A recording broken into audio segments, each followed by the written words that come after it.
still a better way to celebrate the 20th anniversary of The Boy Who Lived in a Cursed Child movie, am I right?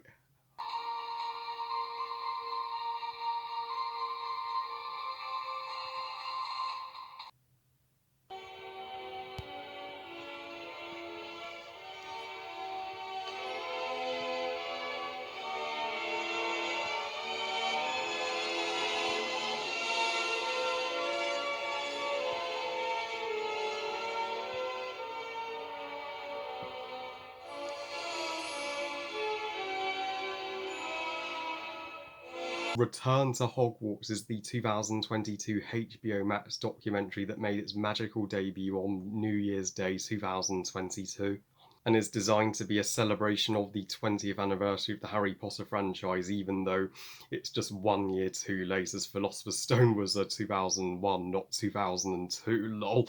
But they got it closer, so. First things first, happy Chinese New Year, happy year of the Tiger Tea Ruler. That's my sister's zodiac, so this is her lucky year, uh, and of course, with 2022 being the year of Pottermania, with Turn to Hogwarts documentary and Fantastic Beasts Secrets of Dumbledore hitting cinemas this April. Of course, I wasn't going to ignore this documentary. This review is going to be much shorter than my usual reviews, as it's only a documentary, so there's not as much to say about it as there would be if it were a movie. And it was harder for us UK muggles and wizards to access this documentary, as sadly there is no HBO Max in the UK, annoyingly. Hopefully one day that will change. And as for this documentary, while not my absolute favourite documentary on Potter, I have seen better personally.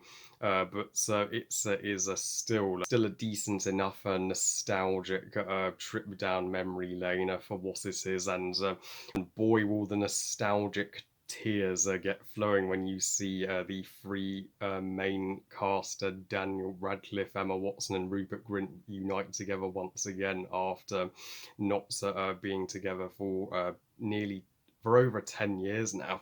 Not only them, all the other Harry Potter cast and crew are from Bonnie Wright, Ivana Lynch, Matthew Lewis, James and Oliver Phillips, Tom Felton, Gary Oldman, Maggie Smith, Helena Bonham Carter, Ralph Fiennes, Ian Hart, and not only the cast, but the directors of the Potters came back too to share their experience.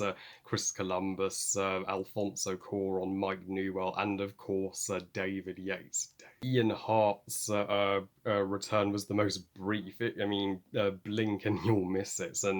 And the tribute to the Wizarding World actors that are sadly no longer with us was beautiful. When Dan, Emma, and Rupert were acting in these movies as kids, they looked up and had a ton of respect for their older actors. They saw them as legit role models, and they've lost so many wonderful cast members sadly over the years. I mean, not only are an unthinkable number of characters killed off in the Potter movies, but sadly over 15 Wizarding World actors are no longer with us.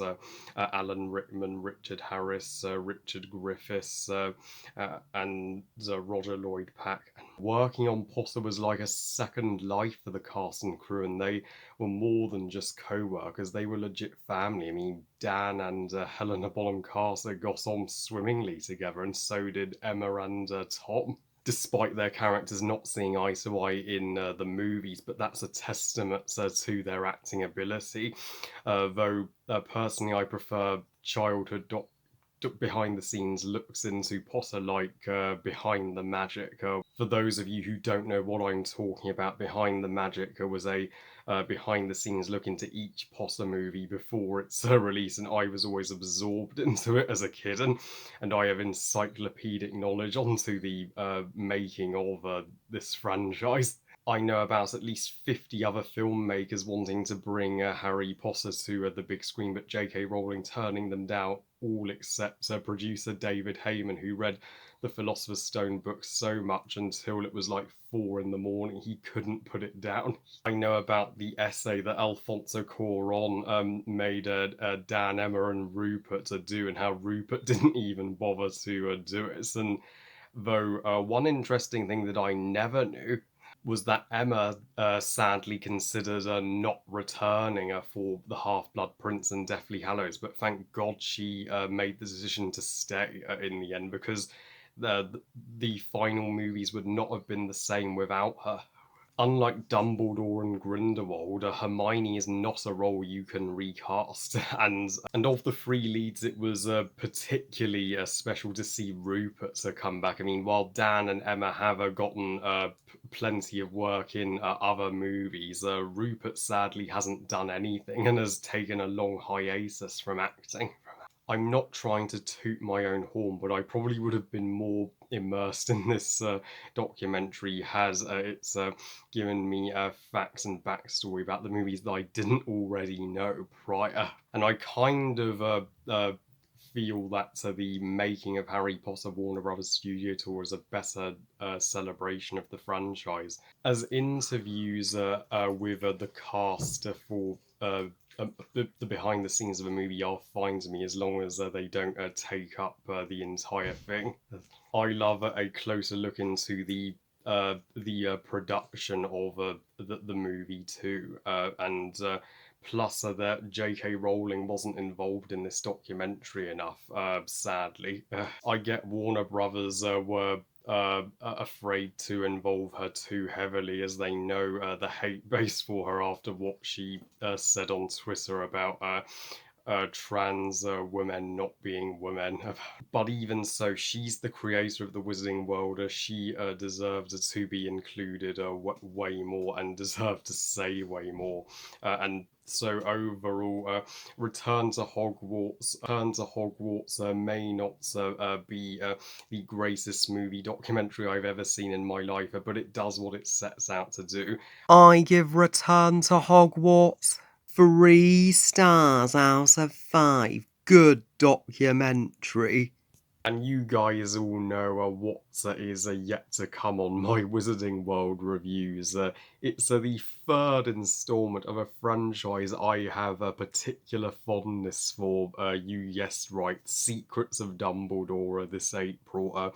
Though I shall be reacting to the character posters and final trailer first, which should hopefully drop any day now this February, now that the movie's just 2 months away. Well, I love you guys. Thank you for watching. I hope you guys enjoyed this review. And what are your thoughts on the Return to Hogwarts documentary? Was it the nostalgic Pottermania magical return to Hogwarts that you hoped for, or have you seen better Harry Potter documentaries? Please comment and let me know. Please like the video and subscribe. Please follow on Twitter and on Instagram. And I'll see you next time. And remember, movies are us. Bye, guys.